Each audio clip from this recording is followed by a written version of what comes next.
Ya. Ya, esta es la prueba real. Ya. 1, 2, 3. Viola. Sincronizado. Igual siento que no estamos utilizando nada el aplauso. Porque la vez pasada lo incluí. No corté el audio ahí. ¿Verdad? Lo puse nomás. Ya, bueno. Bueno. Icónico. ¿Será? Antes de empezar, como que te quería contar que estoy en un proyecto personal. ¿Ya? Quiero ver una película todos los días de febrero. Ya he visto 2. ¿Ya? ¿Ya va 2 días? Llevo 2 días. Bueno, hoy día es 2 de febrero, cuando estén escuchando esto.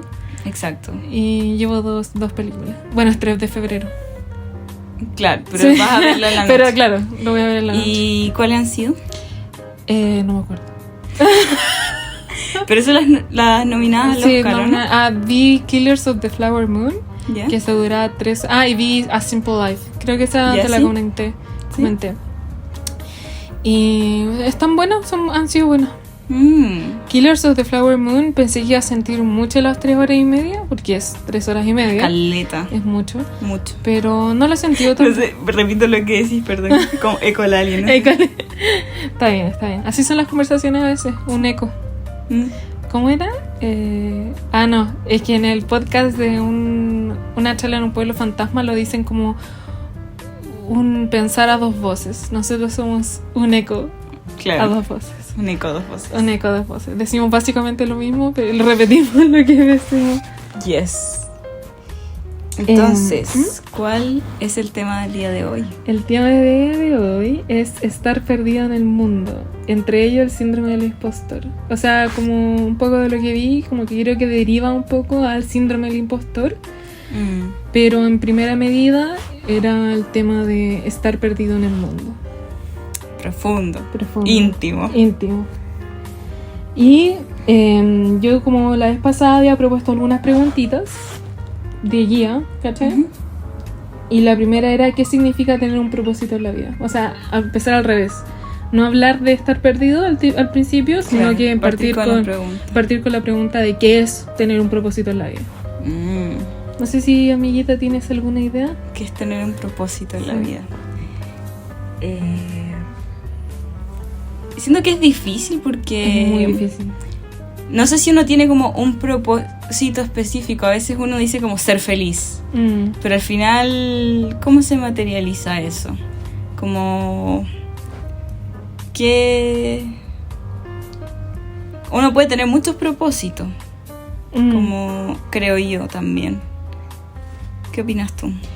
De lo que estuve leyendo, como que el propósito en la vida tiene más que ver con algo que va más allá de ti mismo. O sea, Trascendencia. Es trascendental. Como no son metas... Bueno, de hecho lo que vi, como que las metas y los objetivos se traducen en conductas. En cambio, eso sería tener una meta, un propósito. O sea, perdón, como un objetivo de vida. Pero tener un propósito de vida tiene más que ver con sentido de trascendencia y darle coherencia a tus experiencias. Claro.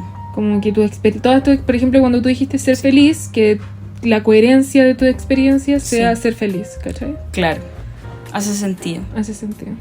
Pero en ese sentido, ¿creéis que hay como múltiples propósitos? Sí, de hecho también de lo que estuve investigando, como que hay algunos autores que proponen 4 ejes. Ya. Donde uno puede tener como 4 propósitos, por ejemplo, 4 propósitos en la vida. ¿Pero son excluyentes o son...? No, yo creo que se interlazan. Ya. Es que yo creo que nada es tan definitorio. Tajante, sí, tan tajante. De acuerdo. El primero es el trabajo, tener un propósito en la vida en el trabajo. Uy, el trabajo es muy importante para la identidad, ¿sabes? En especial para darle coherencia a tu experiencia. Y en especial en la adultez. Como que el tema laboral en la adultez es muy importante. ¿Estaba en el esquema que hablaste yo la semana pasada? No me acuerdo si estaba en ese esquema, pero sí en Psicología del Desarrollo hablamos como de la importancia del trabajo, de los distintos tipos de trabajo que existen en la vida laboral y cómo van afectando como los sentidos de pertenencia, sentidos identitarios que la gente va desarrollando. Ya. El segundo tenía que ver con las relaciones personales cercanas, porque al final igual relacionarse es lo que le da sentido como a la experiencia, ¿cachai? Y eso te da sentido de trascendencia como... La vinculación. La vinculación con los demás. Porque como que te hace sentir que no estás hablando en un vacío, ¿cachai? Sino que tus experiencias tienen sentido, que al final es lo que la gente busca, que tus experiencias tengan sentido con los demás, ¿cachai? Sí. Y hay dos cosas, las últimas dos son cosas que según yo tienen relación, pero que no sé por qué acá las separan, pero no sé si tú las pensás como algo separado. La espiritualidad y la trascendencia son dos cosas. Wow. De hecho, ¿sabes qué? Voy a buscar la definición de la palabra trascendencia, porque siento que es como importante. Y sigue hablando por mientras. ¿Qué? Rellena el tiempo. Rellena, por favor. Yo pensaría que la espiritualidad y la trascendencia estaban unidas. Están unidas. Como... ¿Qué dice? Dice trascendencia en la RAE, dice resultado o consecuencia de índole grave o muy importante, importancia, relevancia, gravedad, magnitud, entidad y o proyección. ¿Busco espiritualidad? Ya. Ya. Sí, porque generalmente cuando alguien habla como de buscar trascendencia es buscar algo que como que supere como quizás lo dentro del mundo terrenal o como algo que traspase la existencia propia, ¿no? O sea, ¿qué es tener espiritualidad? Eso lo conversamos en el Papa John's. Sí, Comiendo comiendo pizza estábamos conversando de la espiritualidad. Porque a mí me pasó que me puse a meter mucho en el budismo. Todavía no estoy tan integrada, pero en mi familia, en mi casa, crecimos escuchando, o sea, a mi mamá le gusta mucho el budismo zen, entonces crecí mucho escuchando sobre prácticas budistas y, por ejemplo, me llevaba a meditaciones y cosas así, y esas son cosas que, no sé, a mí me llama mucho la atención la gente que tiene, por ejemplo, que es muy religiosa, sí. No solo budista, sino puede ser católica, cristiana, XD, o sea, como... XD, etcétera, mi XD es etcétera, sí. Etcétera. Y siento que esas personas tienen un propósito en la vida. Como que eso les da sentido, les da existencia. Y siento que a mí, cuando me siento muy perdida, quisiera tener como la religión, un sentido anclado así. Que igual siento que, según yo, eso es uno de los propósitos de las religiones, creo. Como dar propósito, sí, sentido. Coherencia, sentido. Al final, y también responder a cuestiones que son complejas de responder y que nadie tiene respuesta, por ejemplo. Como qué pasa después de que nos morimos. Y es una bola más existencialista eso, porque hay gente que no le preocupa tanto the aftermath, o no, después de que se muere. De hecho, tenemos una lista como de capítulos posibles, y uno de los posibles capítulos que había propuesto era como qué pasa después de la muerte. Claro. Como según religiones, o sea, ahí tendríamos que investigar mucho. Sí. Pero ahí sería un capítulo como más heavy en información, pero siento que sería muy interesante. Sí. Entonces, como que siento que esa gente, no sé si tiene un propósito, pero siento que sí tiene una coherencia, como vivo según lo que esta religión dice que debería vivir, porque igual ahí estaría bueno preguntarle a la gente que es religiosa, la verdad, como por qué vive según estas cosas, porque yo creo que uno, en el sentido que me hacen sentido estos valores, estas formas de vivir, pero también hay gente que piensa en el aftermath, después de que me muero, y yo creo que debe haber más de una persona que piensa en hacer esas cosas como para no irse al infierno. Literal. Para no irse al infierno. Sí, la culpabilidad. Pero, por ejemplo, en ese sentido que hablábamos, yo sentía que cultivaba mi espiritualidad en el sentido quizás de qué tan presente estoy, y como que quizás no sé si tan en trascendencia como qué va a pasar de mí después de que me muera. ¿Qué es lo que dejas? ¿Eso tú lo ves como la trascendencia? ¿O lo que deja después de morir? Claro. Eso sería como algo generativo en la tabla de Erikson, que por ejemplo los adultos mayores o la gente en la adultez, una de las crisis psicosociales, como los pueblos, son como la generatividad. Y la generatividad es como hacer cosas que queden para las generaciones futuras, ¿cachai? Porque al final ya te vas a morir, entonces empiezas a pensar en los demás. Entonces, igual es difícil el sentido de espiritualidad, pero a veces a mí me gustaría sentirme completamente creyente de... Siento que me daría... No sé, mi tía era súper devota, católica, y cuando le diagnosticaron cáncer, tuvo obviamente ese conflicto en el que fue como muy triste, que estaba en la clínica y dijo como, ¿por qué ella me está castigando así? como que tuvo un momento así, estando como en la clínica, pero después como que se entregó y antes de morir como que rezó así. Y yo igual lo encuentro fuerte ese sentido de... Es como no hay ateos en la guerra, una cosa así. Creo que hay un dicho que... Puede ser. Bueno, no sé si es así, pero me refiero a que todos están rezando. Claro. Siempre llega la fe cuando hay en esos momentos como de urgencia. A mí me pasa como... Por ejemplo, ahora ya voy a dar un ejemplo muy tonto. Pero... ya te dije que yo me compré ropa por Shein. Sí, perdón por ser una... consumista sin conciencia, pero me compré ropa por Shein y me compré mucha ropa, onda como 90 lucas en ropa, y me van a pagar a donazo, y literal le imploré a Dios como por favor no me cobras donazo. Y estaba como, cuando me dio como la crisis, porque me dio ansiedad tener que pagar como 40 lucas por aduanazo, dije, por favor, y empecé a rezar así, por favor, que no me pegue aduanazo. Ya, es un ejemplo muy idiota, pero... No, pero siento que marca bien como al final que cuando hay momentos en los que tú no podís controlar nada al final, siento que eso igual es parte de la espiritualidad, o no sé si directamente espiritualidad, me gustaría investigar más de eso, pero como la pérdida de control al final. Como pensar, por ejemplo, qué pasa después de la muerte es algo como que no podéis controlar, cuando tenía un familiar enfermo y se puede morir, tú no podías hacer nada respecto a eso. Y a veces como que es necesario aferrarse porque si no... ¿Qué queda? El suicidio. El suicidio. O sea, como igual literal. La M-word nos van a bloquear. En YouTube nos van a... No, pero en YouTube nos van a poner... ¿En serio? ¿No pueden? Sí. Ya. Bueno, en fin. Pero es verdad, o sea, como la desesperanza, la depresión, como al final cuando sentís que no tienes nada como a lo que aferrarte. Yo creo que la espiritualidad da como un sentido de por qué aferrarte a algo y tener esa... Por ejemplo, hay gente que dice todo pasa por algo.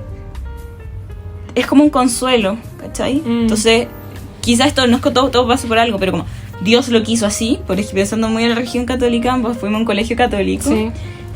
Dios lo quiso así, también es una forma de consuelo o de entender las cosas. Cuando no si te me muevo, perdón si suena mucho, si me muevo, perdón. En fin. Está sonando el computador de... Sí, no importa. No importa. Muteado. Pero bueno. Ya, también una cosa que decía, muchos de lo que estamos hablando son razones igual positivas que te han sentido a la vida. Pero por ejemplo, en el caso de tu tía que le dio cáncer, igual las razones que te puede dar sentido en la vida pueden ser negativas. Claro. Que te den propósito, sentido, como algo, por ejemplo, en la negativa de algo que no quiero que pase. Ah, claro. ¿Okay? O algo me pasó muy grave y no quiero que vuelva a pasar. Claro. Y eso me da como un propósito en la vida. Onda, por ejemplo... Eso es muy del trauma, siento. Sí. En todo caso, sí. Porque, o sea, siento que cuando uno piensa en propósito en la vida, al principio no piensa como en qué cosas no quiere que le pasen, sino más en qué quieres que pase. ¿Qué quieres que pase? Y es como muy de protección el pensar en qué no quiero que suceda. Pero yo siento que es más bien que un propósito, es como... Pero a las personas angustiosas, perdona, a las personas angustiosas como yo, siento que son más fuertes los positivos, pongámoslo las proposiciones negativas que las positivas. ¿Pero es propósito? Sí, o sea, según como lo que leí, siguen siendo propósitos. Por ejemplo, yo puedo darle propósito a mi vida conseguir trabajo. Claro. O sea, no sé, ahí está porque no es trascendencia. Claro. Que es como un poco lo que habla, porque es diferente tener un objetivo que tener un propósito. Sí, pues. Sí, claro, mi objetivo es encontrar un trabajo, pero por eso creo que es difícil como poder definir qué es un propósito en la vida, porque lo confundimos mucho con un objetivo. Por ejemplo, tener trabajo. Sí. ¿Cuál es la diferencia entre tener trabajo y ser feliz? Sí. ¿Se entiende? Yo creo que en ese sentido de lo trascendental, el propósito igual tiene que ver con algo más... vocacional. Ya, en el colegio en el que estábamos, yo me acuerdo que llamaban vocación, por ejemplo, como la llamada de Dios a servir, a hacer otra cosa. Pero algo que sí me llama la atención como eso es como un llamado de que la vocación, por ejemplo, tampoco tiene que ser tu trabajo. sino que pueden ser otras cosas que... Sí, eso me quedó mucho en nuestra educación. Sí. Que lo valoro, onda, si Sí. o sea, no sé si soy tan católica o terminé, o sea, igual como que haber sido criada en un colegio católico me quitó un poco ese deseo por ser católica. Ahí podemos hablar en otro capítulo del por qué. Pero una de las cosas que valoro es esa, que nos enseñaban mucho que tu vocación no tiene por qué ser tu trabajo. Sí. Entonces eso le quita un poco de carga a esta idea de que tu trabajo tiene que ser tu vida, como que te define como persona. Por Sí. ejemplo, la gente dice, soy educadora, soy abogada, soy Sí. doctora. El trabajo como que te define al final. Sí. Al final, Y en verdad eres una persona claro, que se dedica que se dedica a ser abogada. pero la vocación... Igual, yo tuve una clase en mi universidad, como porque pedí... Nuestra universidad.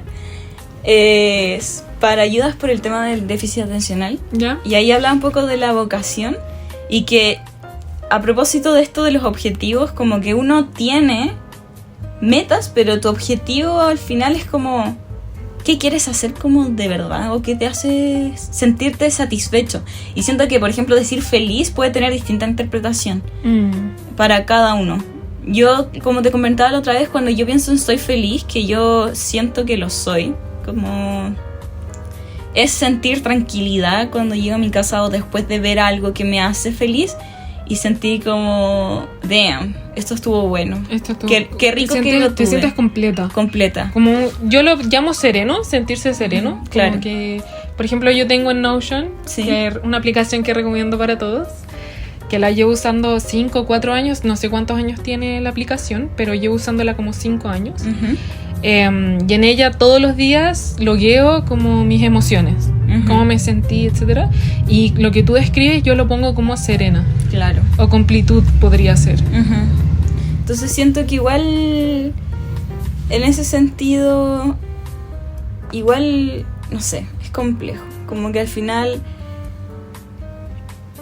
uno tiene como un propósito y uno tiene que buscar quizás cuál es ese propósito y va encontrando medios que son estrategias para llegar a ese propósito, ¿cachai? A veces quizás tu propósito en la vida es como vivir a lo máximo vinculándote con la gente que amas y tener un trabajo estable, cosas así, quizás es una herramienta que te permite crear experiencias, por ejemplo, onda con la plata, en las que puedas disfrutar con esa gente. Pero claro, igual siento que tiene un sentido como más personal. Es que eso es lo importante, porque siento que una cosa que mencionaste es que tu propósito es algo, o sea, como que algo que tienes que encontrar, no es algo que creas tú mismo, o es algo que tú creas tú mismo. ¿Qué piensas tú? Porque como lo pusiste fue como si pensaras que tu propósito es algo que está afuera y que debes encontrar. Se entiende como algo del destino. No en ese sentido. Pero sí siento que se debe encontrar porque uno no nace sabiendo, en ese sentido me refiero.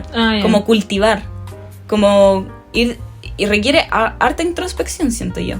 No es como que esté afuera así como que voy a ver algo, un perro en la calle llorando de decir, mi propósito es los animales, sino que hacer como una revisión y encontrarlo en el sentido de buscar, indagar dentro de sí mismo qué cosas hago, qué cosas me satisfacen, qué cosas me gustaría hacer más, qué cosas me hacen más feliz, en ese sentido de buscar. Y siento que la gente, por ejemplo, si es que yo quisiera como decir que mi trabajo es mi vida, cuando llega a los 18 años y tienen que elegir una carrera, no sé si la gente piensa en esas cosas, como qué es lo que me llena, qué es lo que me hace feliz, como autoconocimiento.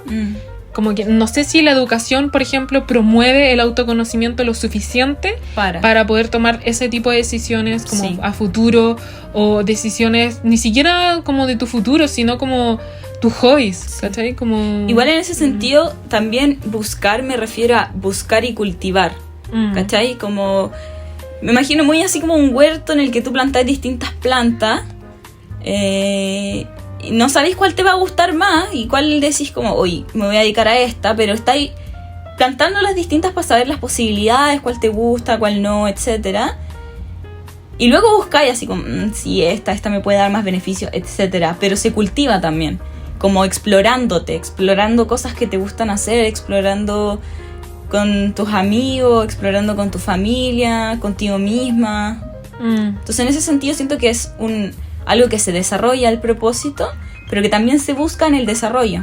¿Se entiende? Sí. O sea, sí, igual me sigue causando como conflicto esa idea de si es algo que está fuera, como el destino. No, es como... Tú sigues pensando... No lo digo como que... Ya, tu opinión es esa, que no es algo del destino.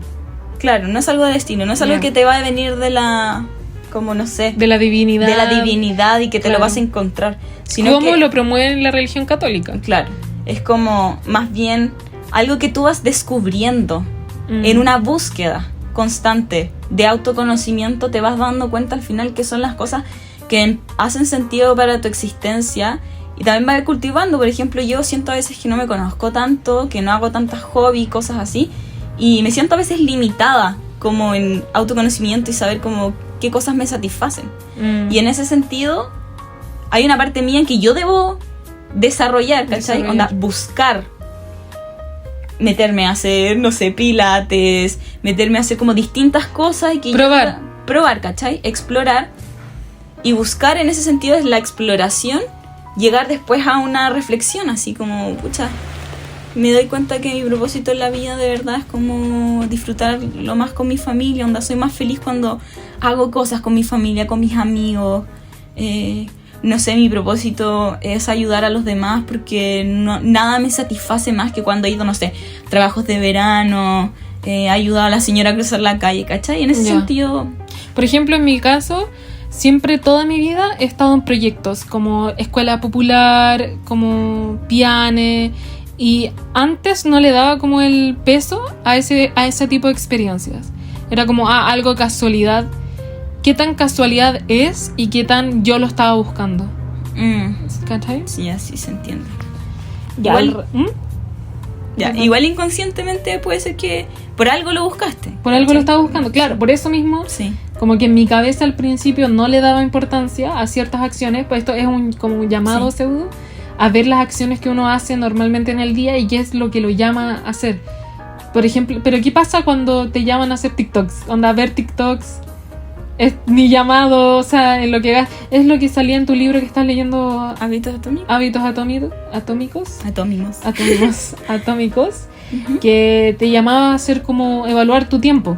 Mindfulness. Yo siento, o sea, yo no cacho mucho del concepto de mindfulness, pero en el sentido de ser consciente. Yo siento que es muy importante, en especial en los tiempos que vivimos, es vivir a conciencia. Vivir con un propósito, pero en el sentido como... Tampoco como trastornadamente, así como todo tiene que tener significado. Uno puede estar ciertos minutos sin querer hacer nada. Claro, pero también entender así como, ahora no quiero hacer nada porque estoy cansado. Y eso es válido. ¿Cachai? O sea, los tiempos de ocio también son válidos en ese sentido. Exacto. Pero tienen, son a riesgo de volver a sonar como todo tiene que tener significado. Yo creo que sí, en cierto sentido. O sea... todo tiene una explicación, etcétera. En ese sentido significado, no como de trascendencia significado. ¿Se entiende la diferencia? Y claro, como tú lo pones de ejemplo, es que por ejemplo, no sé, me está costando concentrarme, que necesito en realidad un descanso. Y ese descanso es válido porque es tu tiempo de ocio, y tu tiempo de ocio también es válido y entra dentro de esa trascendencia. Por ejemplo, los monjes budistas... Cultivarse. Claro, cultivarse. Por ejemplo, los monjes budistas tienen un día a la semana que es su día personal. Hasta ellos cultivan un tiempo de ocio donde no están meditando, donde no están pensando sobre la trascendencia de la vida, etc. Hasta ellos tienen eso. Entonces, ¿por qué nosotros no podemos permitirnos esos momentos también? Sí. Profundo. Ya, podríamos ver el significado contrario, en vez de qué es tener un propósito en la vida, qué es estar perdido. ¿Qué significa? No tener propósito. No tener un propósito en la vida. Mira, te voy a leer una cosa que investigué, que es que la idea de sentirse perdido es una forma de describir cuando alguien se siente inseguro, confundido o un poco abrumado por lo que está sucediendo en su vida, sus emociones o sus pensamientos. Puede manifestarse de diferentes maneras, como no saber qué pasos tomar a continuación, no tener un propósito claro, sentirse desconectado de sí mismo y de los demás, o tener problemas para tomar decisiones. Puedes sentirse perdido en diferentes partes de tu vida, como en tus relaciones, en el trabajo, en términos de crecimiento personal o simplemente en tu camino general en la vida. La buena noticia es que sentirse perdido es un estado temporal y por lo tanto, con tiempo y esfuerzo y perseverancia, puedes descubrir absolutamente el sentido sobre ti mismo y encontrar nuevamente la felicidad y el sentido de tu vida. Eso siento que una buena definición de qué es sentirse perdido es sentirse confundido, pone inseguro y abrumado. Siento que define muy bien mis crisis nerviosas. Ahí yo como... vayan a terapia. No, pero en el sentido... Vayan a terapia. ¡Qué dura! Vayan a terapia. No, pero es que siento que es muy difícil a veces tener estos periodos de... Estar perdido implica, como dices ahí, como falta de claridad. Y a veces uno no sabe cómo partir abordando las faltas de claridad, la confusión, la inseguridad. Porque hay otras cosas que subyacen a la inseguridad, a la confusión. Muchas veces la identidad también en un periodo de confusión, como... no sé qué me gusta, como... Esa era una pregunta que tenía. ¿Cómo tú experimentas sentirte perdida? Duro. Sí. Por ejemplo, yo ponía que...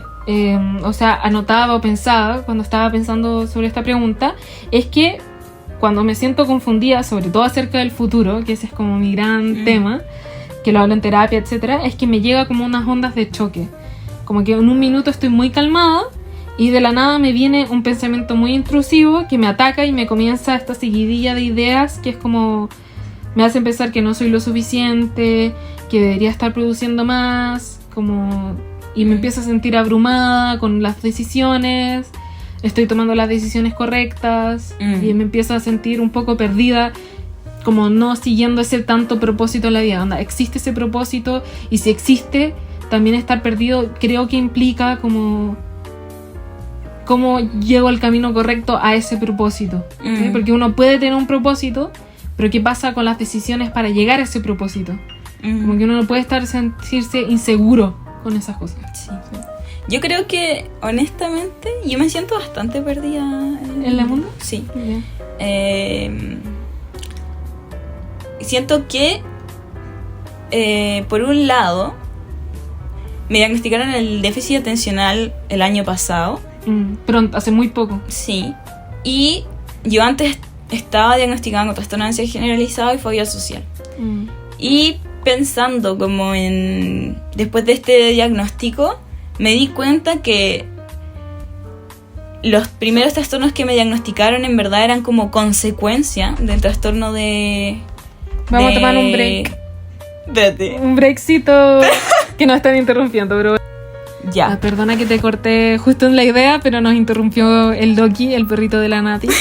Nos están interrumpiendo. Así como... es el perro. Literal. Bueno. Como ¿Te que diagnosticaron? después que me diagnosticaron me di cuenta que todos los otros trastornos, la ansiedad generalizada, la fobia social, eran como una consecuencia de el déficit atencional. Y a propósito de esto de estar perdido en el mundo, como que estaba buscando y hay una cosa que no está tipificada en el DSM-5, que es el diagnóstico de manual para hacer diagnósticos de la APA, de la Asociación Psicológica Americana. ¿Eso significa APA o es una coincidencia? Sí. Esa es la sigla, en inglés. Onda, la citación APA es por la Asociación Psicológica. Interesante. Sí. ¿Ya? La cosa es que hay una cosa que se llama como parálisis con el déficit atencional. Y es porque parte del déficit atencional tiene que ver con disfunciones en las funciones ejecutivas. ¿Y cómo yo relaciono esto? Bueno, las funciones ejecutivas tienen una relación específicamente con planificar, tomar iniciativa al momento de hacer actividades, estructurar, control de impulso, etc. Y yo me he dado cuenta que ante el mundo igual está súper estresante, como hay guerra sucediendo, hay mucha incertidumbre, problema económico.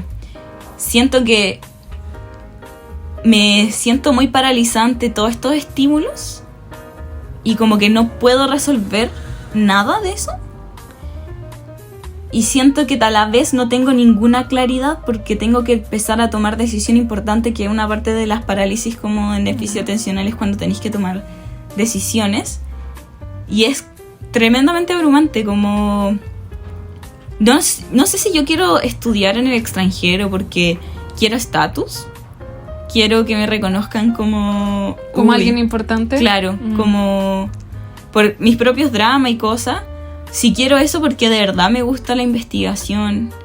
A veces siempre me he sentido como disconnected del mundo, así como que no pertenezco, no sé. Como, no sé si no pertenecer, pero extraña, como que hasta que encontré como mi núcleo de amigos como ya más ahora, siempre me sentí como muy sensible, que me costaban como varias cosas, que siempre me ha costado como concretar cosas, dilucidar planes, y en ese sentido me da miedo así como ¿qué va a ser de mí? Como falta de claridad al final sobre también lo que quiero, lo que podría conseguir y cómo me gustaría buscarlo. Ya, si bien yo no me han diagnosticado todavía nada, yo diría que tengo trastorno de ansiedad generalizada. Es como algo que yo asumo, pero yo creo que sí, o sea, lo hemos conversado. Sí. Hay razones para creer que es así. Sí. Y un poco también de lo que anoté como anclado a lo tuyo, creo que desde siempre yo he odiado el sentimiento como de incertidumbre. Como de la sorpresa. Soy ese tipo de persona que lee el final del libro, ve la final de la película, el tiro, así, terminan felices, ya, ahí puedo tomar un respiro y es como, ya, puedo ver esta película. Sí. Ver spoilers. Claro, no me importan los spoilers. Me como encantan. que siempre no me gusta la incertidumbre. Horrible. Y cuando me llega la ansiedad, llega como con un sentimiento como de desesperación. Como que no puedo controlarla, y esa no poder controlarla también me lleva a la frustración. Como una frustración de tampoco poder controlarme a mí misma. Ya, yo soy como muy controladora en ese sentido, muy Capricornio. No con los demás, y eso lo he hablado con mi psicólogo, sino conmigo misma. Como que conmigo soy controladora. Ya, y ahí, bueno, ser controladora conmigo misma porque hay que controlar cada aspecto de mi vida, precisamente por ese miedo a la incertidumbre. Por ese miedo. Pero otras veces me lleva a la acción, que es algo que hemos comentado harto, como que a ti el miedo te paraliza y a mí a veces me lleva a la acción, pero me paraliza pensar que no tengo un camino como firme, como que, y ahí como que descubro nuevos aspectos de mí misma, y eso estuve pensando, que descubro que esta ansiedad me puede llevar a ser otro tipo de persona. Como, ¿en qué sentido? Como actuar de formas extrañas, por ejemplo, volverme más dependiente de mis amigos, como... Sé que la dependencia no está mal per se, pero ser tan codependiente como que me lleva a hacer eso. Como a ser más dependiente, también a sentir un sentimiento como de culpa, de que estoy asfixiando a la gente que quiero, porque, no sé, empiezo a hablar más con ellos, porque necesito a alguien que me asegure. Entonces empiezo a sentir culpa, así como, no debería estar agobiando tanto a mis amigos. Ya, sí. Y también eso, como que podría estar ahogándolo. Pero también aprendí a mantenerme ocupada, y eso también lo hemos hablado mucho, como que no puedo hacer nada. Por ejemplo, los tiempos de ocio me cuestan mucho. Como que nunca puedo tomar un minuto de descanso, o de despreocupación, para que no evitar que lleguen esos pensamientos intrusivos a atacarme y crear una falsa... como que siento que estar todo el tiempo haciendo cosas, aunque sea Notion, por ejemplo, lo del podcast ahora, como que me crea esta falsa idea de progreso, pero después me cuestiono a mí misma. Como de control. Claro, porque sí, pero también lo de la idea del progreso, como una falsa idea de progreso, pero después me cuestiono porque digo, sí hay progreso, no es falsa la idea. Entonces, como que me tiro abajo también. No sé si... ¿Y cómo relacionas eso con sentirte perdida? Lo siento perdida porque es la idea de esta idea de tener un propósito claro, como lo del camino correcto. Claro. Siento que ese miedo a la incertidumbre es este miedo de crear un camino correcto sí. Para algo, no sé, yo no sé si diría que tengo una meta tan ni tan difusa ni tan clara. Creo que está en un entremedio. Ya, entiendo. Como un poco de la idea que me gustaría investigar. Por ejemplo, a mí me gusta la investigación. Entonces sé que esa área de mi vida me atrae. Entonces no es tan difuso, porque tengo una cierta idea, pero cómo llegar ahí Es complejo. es complejo. Sí. ¿Cachai? A mí también me pasa eso. Yo soy muy de tener que hacer las cosas correctamente. Tener como... No tener arrepentimiento. Siento que es una manera muy tóxica de vivir, la verdad, porque como que el juego de la vida es arrepentirse, es reparar, es volver a pensar que no quiero volver a hacer, etcétera. Pero al mismo tiempo es como... Le tengo mucho miedo como a eso, como al fallo. Y yo siento como el sentirme perdida en el mundo y no tener propósitos, como que no tuviera coherencia en mis acciones. O siento que no sé construir coherencia en las cosas que voy haciendo, porque pueden tener una coherencia narrativa, pero no tienen una coherencia para mí, porque a veces no sé qué es lo que quiero hacer y siento que hago cosas que me satisfacen. Creo que principalmente este deseo de ser reconocida, como que me validen, así como lograste esto. Pero creo que todo el mundo, creo que te tiras muy abajo pensando como quiero validación, pero siento que todo el mundo busca validación al final. Entonces no sé si es un aspecto tan negativo que tengas de ti misma. O sea, no, yo siento que todos buscamos validación, sí. Es cierto, como... Pero hay gente que tiene propósitos claros, no en función de la validación, ¿cachai? ¿Y tú sientes que tus propósitos funcionan para sentirte validado? Sí, esa es la diferencia. Todos queremos validación y obviamente por el mismo hecho de yo decir cómo me siento y que tú me digas, lo entiendo, es validación, onda.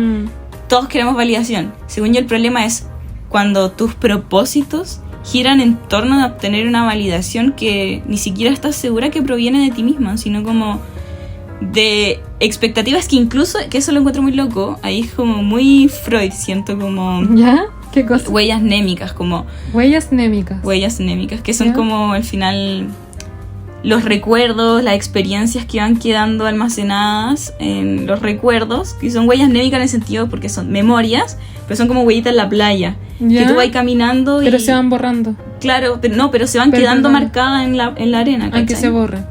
O sea, algunas se borran. Se difusen, eso. Algunas se borran. Y otras, dependiendo si está lejos del mar, si tú sola camináis, quedan marcadas, ¿cachai? Y en ese sentido, siento que... me perdí, me distraje.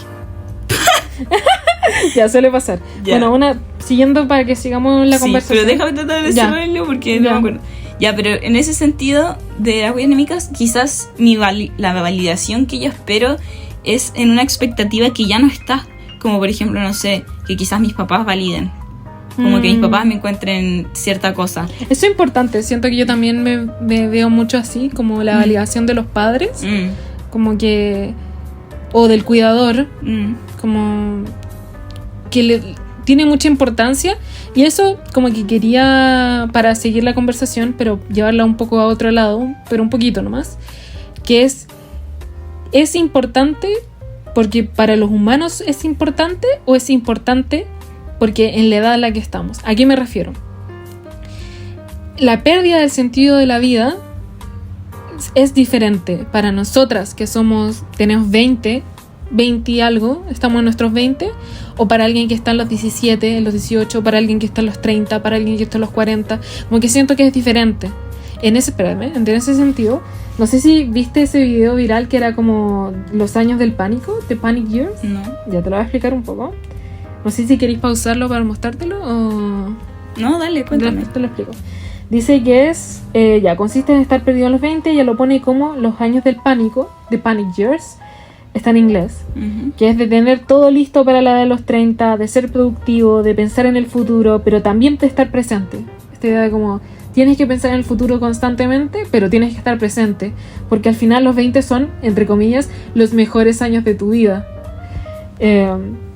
Cuando comienzas a ver en pánico, cuando van avanzando las personas, por ejemplo en LinkedIn, como que empezáis a ver como, tienen una ayudantía, están trabajando en esto, sí. Y publicaron este texto, y es como te empieza a dar pánico, ¿sí? También el pánico de pensar que no estás disfrutando la vida lo suficiente. Por ejemplo, en tu caso con tus hobbies, como que deberías estar desarrollando más cosas, estar consumiendo más, en mi caso, más libros, más películas, más videos, ¿cachai?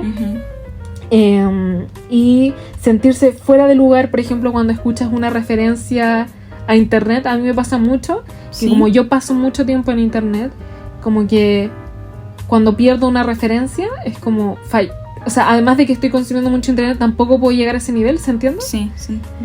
Y bueno, en definitiva es el pánico a no estar haciendo lo suficiente, de que te estás quedando atrás, de no ser competente lo suficiente para vivir en la sociedad. Y eso ella lo llama el de panic years, que es la edad de los 20. Entonces por eso me llamó la atención que a lo mejor lo que estamos experimentando nosotras es algo muy de los 20. No sé si a los 30 y habría que preguntarle a otras personas, así como si a los 30, a los 40 también se sienten así. Yo creo que es una cosa que tiene que ver igual con como las etapas del ciclo vital en que cada uno está. ¿Ya? Como yo creo que un niño, hay un tipo que se llama Arnett, tiene apellido Arnett, no se llama Arnett, que habla como de la adultez emergente, que sería como un nuevo, es medio debatible, pero que hay un nuevo como ciclo, que es como la etapa de los estudiantes. Quiero aclarar que esto no se da necesariamente en toda la gente que es como pasado de entre los 18 y los 27 años, ¿cachai? Que es como el periodo que uno está estudiando, etcétera, porque hay gente que no tiene la posibilidad de estudiar. También. Y es un factor habilitante vivir esta experiencia, que es como la dificultad radica en que somos adultos, pero a la vez con libertades que los adultos no tienen, porque tienen otras responsabilidades con los adultos como nuestros papás. Pero otras cosas que tampoco podemos acceder. Y que son abrumantes también. Como... Por ejemplo, igual estar pensando, debería ya irme de la casa, claro, pero no tengo todavía las condiciones materiales para poder hacerlo, entonces todavía no soy fullmente independiente. Sí. ¿Cachai? Entonces como esta época de exploración, de muchos cambios también, de experimentar, de... que también existen estos complejos, como al final descubrir, que eso se vuelve bastante complejo, siento yo, a medida que uno va creciendo, en especial con el crecimiento de la inteligencia artificial, cuestionarse al final como cosas un poco más trascendentales, como más, ¿cómo se llama? Como existencialista, como ¿qué voy a hacer? ¿Qué me voy a dedicar? ¿Qué quiero construir?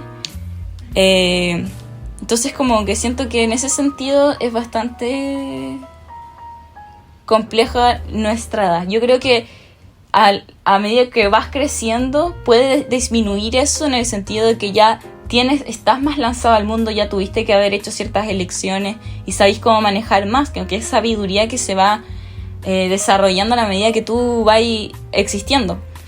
Pero creo que sí, que la época como la adultez emergente es bastante compleja. Adultez emergente. Sí, así se llama. Me gusta el concepto, sí. Ese concepto. Okay. Siento que también podríamos pensarlo como en el propósito del podcast, que es como la relación con el internet. También pensar dos cosas. Primero, cómo han cambiado como las expectativas ahora con el desarrollo del internet de la vida. Y segundo, si uno existe este concepto, y ahí lo voy a explicar por qué lo traigo, de ser demasiado viejo para. ¿Y ahí por qué? Porque crecer junto al internet es crecer viendo cómo personas de tu edad o más jóvenes se vuelven millonarios, se vuelven influencers, y empieza a crear cierta expectativa de éxito, de ser cierto nivel de conocimiento, de ser conocido, ¿cachai? Sí. Sobre todo yo lo pienso con las influencers, por ejemplo. No es una cosa como, ya, debería tener cierta cantidad de seguidores. No tanto eso también. O sea, puede ser una expectativa para las personas. Sino también en el sentido de ciertos productos que debería tener. Cierta capacidad adquisitiva que debería tener. Sí. Y no la tengo. Entonces eso sí empieza a ser como cierta expectativa, ciertos logros académicos que debería tener. Y ni siquiera, porque por ejemplo ya, pensemos fuera de los influencers, como pensémoslo también cuando empezáis a ver, bueno, LinkedIn por ejemplo, cuando empezáis a ver que, no sé, a mi edad, que yo tengo 25, ya tengo compañeros que ya salieron de la universidad y ya están trabajando. Algunos ya están viviendo solos. Tengo una amiga que tiene 24, o sea, no es mi amiga, pero era mi amiga y una conocida, amigable. Que no sé cómo llamar ese in-between, como de conocida, bueno, una conocida, una compañera amigable, que ya se casó. Wow. Y tiene 24. Bueno, ella es muy religiosa. No, pero igual, wow. A mí me llama. O tenía una compañera en la U que a mi edad ya tenía 2 hijos. Sí, yo tengo una compañera del colegio que fue mamá. ¿En serio? Sí. Después lo hablamos. Sí. Ya, quiero saber quién es. Sí. Y está estudiando igual. Sí, ella también tenía varias compañeras. No sé si es porque yo antes estudié pedagogía y no tirarle mal a la pedagogía, pero hay muchas personas, tristemente, que estudian pedagogía como para ser mamá. ¿Cómo eso? Ahí lo podemos conversar después, pero me pasó. Tenía una compañera que dijo, no, yo quiero ser profesora porque quiero ser mamá. XD. XD.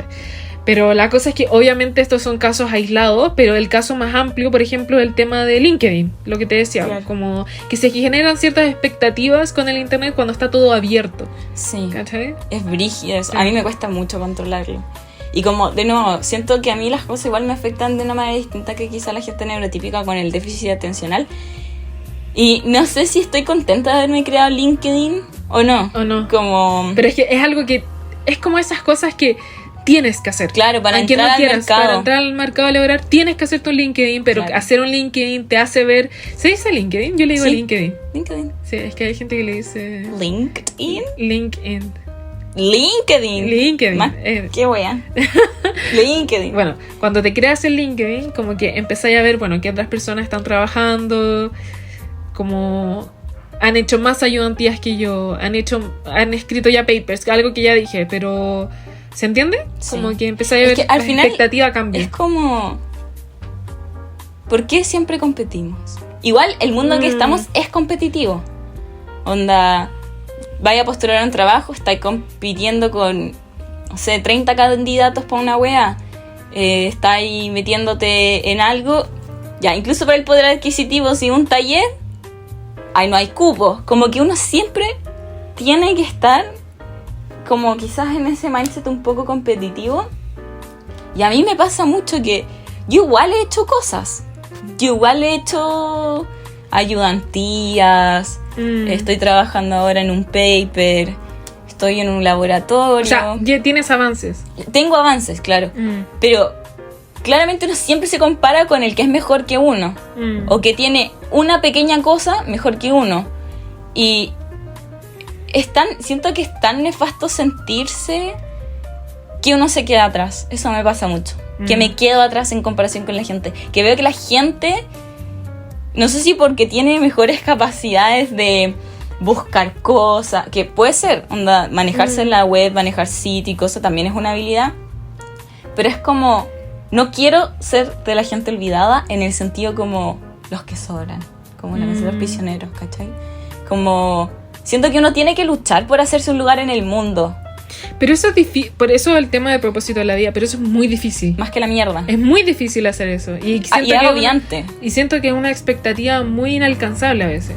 Sí. Pero uno tiene que alcanzarla. Sí.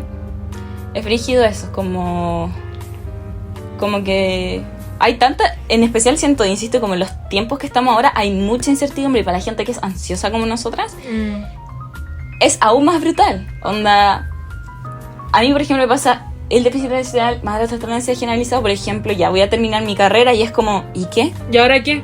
Y es como, ¿hago un magíster? ¿No hago un magíster? ¿Entro a trabajar? Pero si entro a trabajar, ¿de qué voy a entrar a trabajar? Si el pregrado, todos mis profes dicen que el pregrado es como la cosa más básica. Sí, como que tenéis que seguir básicamente estudiando. No te va a servir para ejercer como psicólogo. No. Y en especial yo que tengo una licenciatura, ni siquiera tengo un título profesional. Y después, ¿dónde hago el magíster? Necesito beca. ¿Dónde tengo? Entonces como abrumante la cantidad de decisiones, que eso también me paraliza mucho.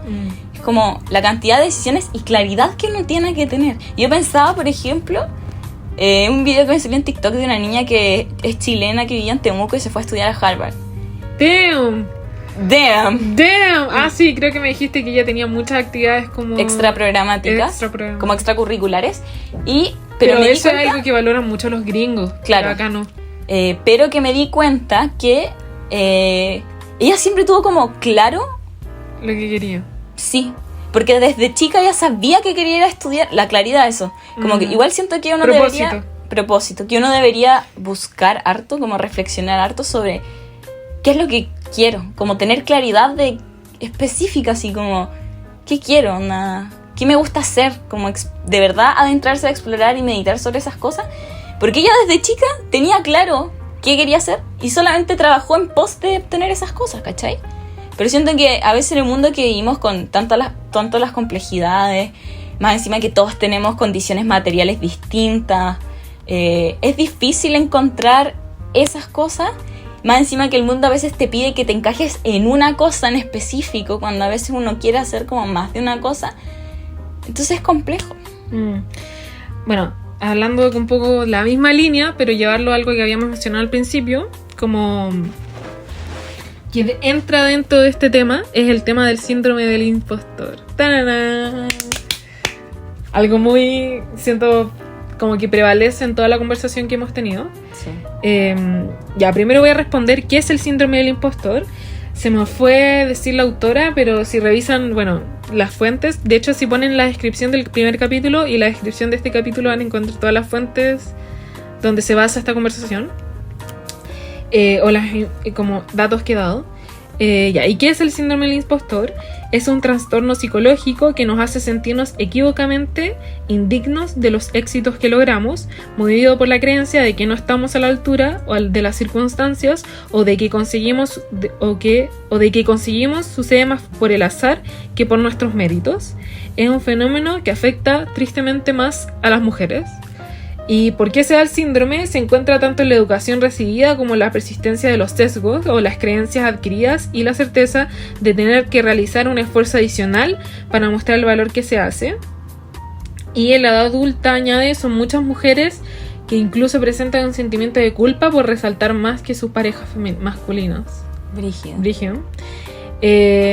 Bueno, vivir en una sociedad actual donde se magnifica este concepto como de éxito y que penaliza el fracaso, puede también generar este pensamiento infundado de que no somos nunca lo suficientemente buenos, como esta idea de una... Yo lo llamaba acá, y más pasando a otro tema, pero siguiendo con el síndrome del impostor, que es este culto a la autoconfianza, esta idea de fake it till you make it. Sí. Pero, ¿cachai? Sí. No sé si se ve como el hilo que estoy poniendo, como de no sentirte lo suficientemente bueno, pero un culto también a esta autoconfianza, como que mostrarse ante que sí se puede. Que sí se puede, ¿cachai? Esta idea de que la sociedad penaliza el fracaso, ¿cachai? Claro. Porque y al final, ¿qué es el fracaso? Yo igual, ese es un tema que ha salido harto en mis terapias, que yo siempre tengo miedo como a ser fracasada. Y es como... ¿Perder un trabajo te hacen fracasar? Como ser fracasados como sistemáticamente, es decir, de forma continua, no alcanzar, en mi sentido, metas o cosas que quiero lograr, pero de forma continua, ¿cachai? Sistemática. Entonces, como que yo no obtenga un trabajo de una cosa, que no vaya a una universidad y vaya a otra. Si es que no quedo en un magíster, por ejemplo, pero sí logré estudiar en una universidad, ¿me hacen fracasado? ¿Cachai? ¡Timbre! ¿El timbre de tu casa? Sí. Pero... ¿qué es fracaso? Así? Porque uno como cuando dice como, hoy fracasé en esto, y es como, te equivocaste en esto, no lo lograste, pero así como fracasar, siento que tiene mucho como estigma la palabra. No, y además, bueno, siguiendo con el tema del culto a la autoconfianza que decía, siento que la solución que dan como a todos los problemas que uno tiene es te falta confianza en ti mismo. No te falta, no es que tengas ansiedad, es que te falta confianza. No es que tengas el síndrome del impostor, algo que es algo patológico, claro, sino que te falta confianza. Entonces, y también me llevó a pensar a quiénes son el tipo de personas que pueden generar esa confianza. ¿A qué me refiero? Gente que tiene plata, gente que es canónicamente bonita, ¿sí o no? O sea, las influencers son ese tipo de personas que más que son más el ejemplo de la autoconfianza. La gente que... más privilegiada. Que es la gente que puede tener confianza en sí mismo. Sí, algo que y que puede acceder a... Sí. Y es mucho... tiene harto que ver con la crianza, siento yo. Con mis amigas, hemos conversado harto que en nuestra universidad igual y en nuestra carrera igual hay hartas personas que son de estratos socioeconómicos altos y que fueron a colegios más de elite y colegios privados, pero hay una variedad de colegios privados, pero estos privados altos en comunas como Vitacura, Huechuraba, Lo Barnechea. ¿Huechuraba? Sí, sí, una sí, yeah. No, sí sé que es una comuna, me refería a ser una comuna alta. No estoy segura, pero sí, bueno, pero Vitacura, Las Condes, Lo Barnechea, hasta Providencia a veces. Claro. Y se nota en su forma de desplegarse que tuvieron educación, que les enseñaron a que ellos son dueños de construir su camino y tienen derecho como a proponer ideas, a debatir, a dar su opinión. Y es algo que siento que... Como que su opinión es válida. Es válida. Incluso cuando quizá haya una persona experta en el tema, como que la otra persona siente que puede decir lo que piensa por decirlo, ¿cachai? Y eso no es algo que se enseña en la mayoría de los colegios. La mayoría de los colegios siento que te enseñan a ser como oveja. A ser oveja, onda. A mantenerte callado y que si das tu opinión eres un problema porque estás interrumpiendo la clase, estás interrumpiendo al profesor. Entonces el interrumpir es un drama. Interrumpir, levantar la mano ya para hacer una pregunta que a ti se te ocurre ya es como quizá mi pregunta es tonta. Como que hay un estigma, pero yo veo, por ejemplo, me pasó, yo así muy agobiada, así, hoy le preguntaré a este profe si puedo participar en este proyecto que me da vergüenza, me da ansiedad, quizás digan no, que así, muy insegura, porque el colegio nunca me fomentó como así como di lo que pensáis. Y la universidad a veces tampoco. Claro. Y yo veo gente que entra con toda la confianza, tutea a los profes, que eso a mí me llama mucho la atención, tutea a los profes y les dice así como... No es como dar una pregunta, así como... es como más un statement, así como estoy interesado en participar en eso, entonces si usted tiene...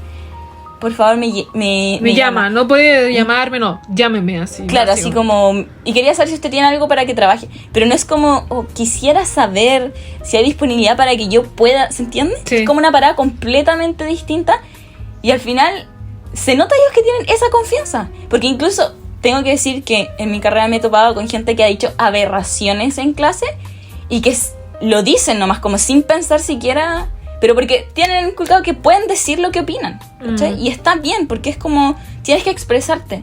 Y cuando muchas veces las opiniones que tienen pueden ser bastante problemáticas o... No sé, sesgadas. En fin. La hipotenusa. También, bueno, había notado como la performatividad como en las redes sociales, pero no sé si te tinca tomarte un break para tomar agüita y volvemos. Puede ser. Volveremos. Hola. Volvemos después de 1 hora y media o más. Sí. Fuimos a comer. Almorzamos. Y ahora estamos afuera. En el patio. Así que si escuchan sonido como ese auto que está pasando. Claro. Es por eso. En breve. No sé si tenéis como un comentario final, como para ir finalizando ya 1 hora. Bueno. No vamos a hablar del último tema que dijimos. Espérate, ¿puedo buscarlo? A ver. O sea, es que no anoté nada, entonces como que... Bueno. ¿Podemos dejarlo hasta aquí? ¿Sí? Sí. El último tema que tenía era el tema de la positividad tóxica. Ya. Como anclado como este culto de confianza. Está el tema de anclado como la idea de productividad, de no ser suficiente, de esta performatividad de las redes sociales, como etcétera, que esta idea que comienza como algo positivo, el tema de ser positivo o ser productivo, pero que en teoría traería mucha alegría, pero que termina convirtiéndose al final en una amenaza casi a la existencia.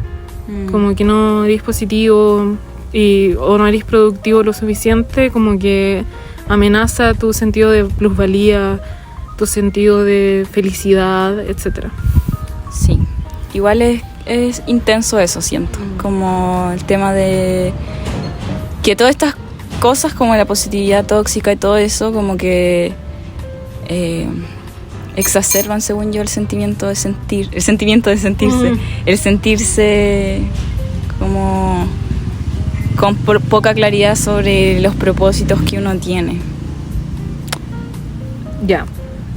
Dice que, bueno, busqué la definición de productividad y significa capacidad o grado de producción por una unidad de trabajo, superficie de tierra cualitativa o equipo industrial. Se trata como la capacidad o grado de producción de una unidad de trabajo. Y cuando se convierte en tóxico es cuando se llega a la necesidad como incontrolable de sentirse productivo en todo momento y a toda costa, y que puede llegar a ser perjudicial para la salud física y mental, como esta idea de los morning routines, de los night routines, como ser productivo en todo momento del día, y que ningún día, por ejemplo, no hay tiempo de ocio. Por ejemplo, en mi mente muchas veces si me tomo un break estoy siendo débil. Debería como seguir cumpliendo un tipo de productividad, etcétera. Claro. A mí igual me pasa que como me paraliza, no soy tan productiva. Siento que algo que no padezco es la productividad, el ¿tóxica? hecho de la productividad tóxica. Pero lo veo en gente, lo veo en ti y en otras personas, que les es difícil parar, como sentir que pueden, o que cuando paran se sienten culpables de que no están haciendo algo que sea como, no sé, no solo productivo, sino como que aporte según los valores de la sociedad como a un desarrollo en específico. Ya, siento que me voy a saltar un gran tema y que lo podemos hablar como spoiler para el próximo capítulo, que es el tema del self-help. Como que también hay un nicho específico para este sentido de la autoayuda que igual colisiona con esta idea de productividad tóxica, etcétera, y que también está con el self-care, que eso lo podemos hablar en el próximo capítulo. Pero la idea también es ir comprando ciertos productos, haciendo ciertas cosas, vaya a ser feliz, ¿cachai? Claro. O eso, en la consuminidad, no, Consumismo. En el consumismo está el sentido del propósito. Como que la gente, entre adquirir cosas, como que adquiere un sentido de propósito en la vida muchas veces. Y, ¿Con cosas te refieres? Con cosas. Claro. Como adquisitivo, por ejemplo, tener una casa, ¿cachai? O tener un auto. Sí. Como que en valor adquisitivo tiene tu Tener plusvalía un tener un iPhone. Claro. Como que al final termina siendo eso. Y de hecho la gran mayoría de estos tipos de contenido promueven como la disciplina, como un gran foco, explicada de diferentes formas, pero la disciplina. Y claro, como que en mi problema, y eso ya me voy a ir como por las ramas un poco, pero siento que tiene sentido, que en qué medida esto se va acercando a la meritocracia. Como esta idea de que, bueno, lo he notado como el tema de quién puede tener autoconfianza, ¿cachai? Quién puede ser más productivo que otra persona, alguien que tenga mejor salud mental, etcétera. Y en esta idea de como creer, como la élite nos hace creer que triunfa porque es inteligente y trabajadora.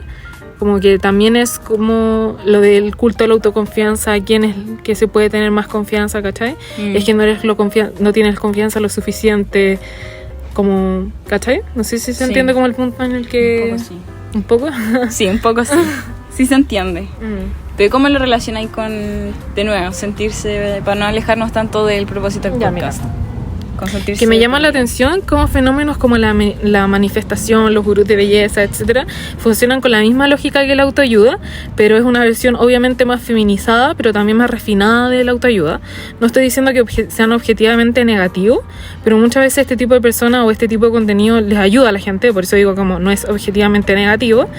Me preocupa en qué medida se acerca la meritocracia y la persistencia de un positivismo tóxico, como esta idea del que puede... El que puede, no sé si se entiende. Sí, pero ¿en qué sentido tú lo relacionáis como con...? Por lo que decía, como el tema de la autoconfianza, de una performatividad como meritocracia. Como no cumplir, por ejemplo, sentir que uno no puede cumplir con esas cosas. Claro, no puede llegar a cumplir. Es las expectativas que ponía al principio, como que la gente tiene ciertas expectativas. Cuando están las redes sociales, como que se generan ciertas expectativas del futuro, de qué es lo que deberías estar haciendo, ¿cachai? Claro. Y en ese sentido es estar perdido, porque estar perdido pueden significar muchas cosas, pueden tener mucha influencia. Una de esas influencias de que contribuye a que uno se sienta perdido en el mundo es que ve que las otras personas tienen cosas que uno no tiene, claro. Que uno no tiene, ¿cachai? Como cierto poder adquisitivo. Entonces siente que como la gente tiene auto, tiene departamento, empieza a tener plata, o sea, como... Claro. más le quita sentido a tu vida porque yo no tengo esas cosas. Claro. Pero a veces no son esas cosas las que te dan sentido a la vida, ¿cachai? Sí. Pero como uno crece viendo en internet expuesto claro. a ese tipo de modelos que van mucho en la meritocracia porque tienen que ver ¿y por qué meritocracia? Porque tiene que ver mucho con el tipo de persona que puede acceder a ese tipo de privilegios, ¿cachai? A salud mental, a las riquezas, por ejemplo, de self-care, que es como el maquillaje o el skincare, ¿cachai? Antes o el auto. Había dicho self-help, ¿te referías? Autoayuda. No, self-care. Estoy diferenciando la autoayuda del autocuidado. Ya. Lo diferencio. El autocuidado es para el próximo capítulo. Ya. Y la autoayuda es como, siento que son tramas diferentes, pero que se relacionan entre sí como en ese sentido, ¿cachai? Ya. Yo no me quedo claro con la parte de la autoayuda. ¿Qué tiene que ver con...? Porque la autoayuda también promueve como una confianza, como no eres siento que no siempre. Por ejemplo, tu libro Hábitos Atómicos es de autoayuda, pero no es la peor autoayuda, ¿cachai? Pero hay muchas autoayudas que promueven una performatividad de la autoconfianza, que es lo que hemos estado comentando, ¿cachai? Ya entiendo. Sí. Profundo. No sé qué opináis como de eso. Si creéis que tiene que ver con la meritocracia. Yo solo me tomo la meritocracia en el sentido de quiénes son las personas que pueden acceder a ese tipo de cosas, ¿cachai? A salud mental, de nuevo repito, como a el auto, ¿cachai? O el pituto, ¿cachai? Sí. El pituto para tener trabajo. Entonces salís del colegio. Yo tenía una compañera que salió del colegio, su mamá era kinesióloga y estudió kinesiología, entonces consiguió trabajo muy rápido. Claro. ¿Cachai? No, ella no significa que sea una mala persona, pero... ¿cachai? Sí. En verdad siento que no tengo nada más que agregar. Como... Creo que ya me desconcentré un poco. ¿Ya? Pero... déficit atencional.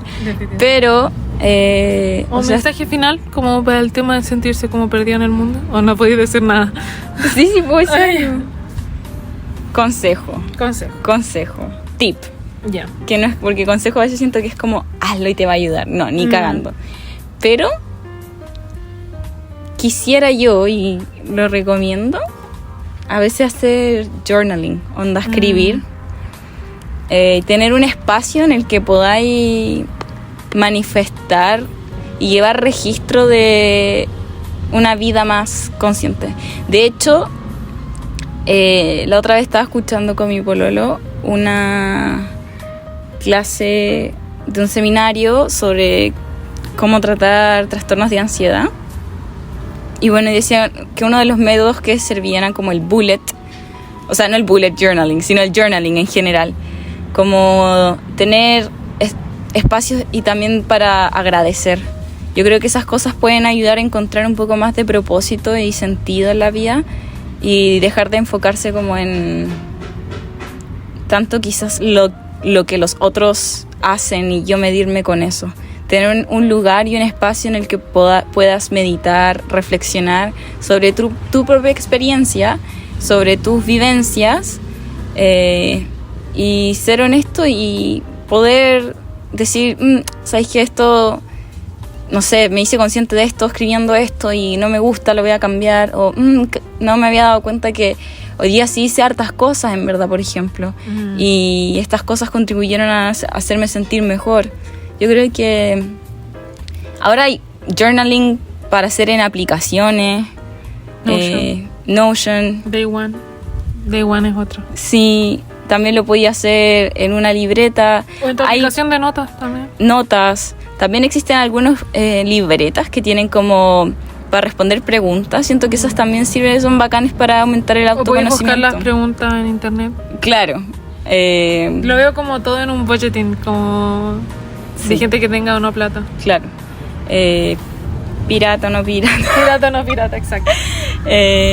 Pero sí, a mí igual me ha ayudado. Siento que me gustaría retomarlo. ¿Ya? Pero siento que es un buen ejercicio para hacer. Igual vivir más consciente y que la vida no pase nomás, sino no vivir que la vida te pase, sino pasar con la vida. Wow, that's deep, bro. Yo creo que un poco lo mismo, como autoexplorarse. Siento que lo conversamos al principio del capítulo, como el tema de conocerse a sí mismo lo suficiente como para poder sentir como tengo un sentido de vida, tiene que partir por autoconocerse. ¿Qué pasa? No. Bueno, estamos como en el mismo largo que el capítulo anterior, que Yes. eso es bueno. Eso, no sé qué más agregar. Vean nuestras redes, síganos, denle seguir al podcast, Denle me gusta. denle no me sé gusta, si dejen una calificación. No hay me gusta, pero o sea, en YouTube, si están escuchando esto en YouTube, hay un me gusta. Me gusta. Compartir y todas esas cositas. Y nos vemos En un próximo capítulo. en un próximo capítulo. Esto ha sido no nos presentamos. No importa. pero Amanda, ya le hablé a Amanda. al final del podcast. Al final del podcast era Amanda. Y yo, Nati. Adiós. Adiós.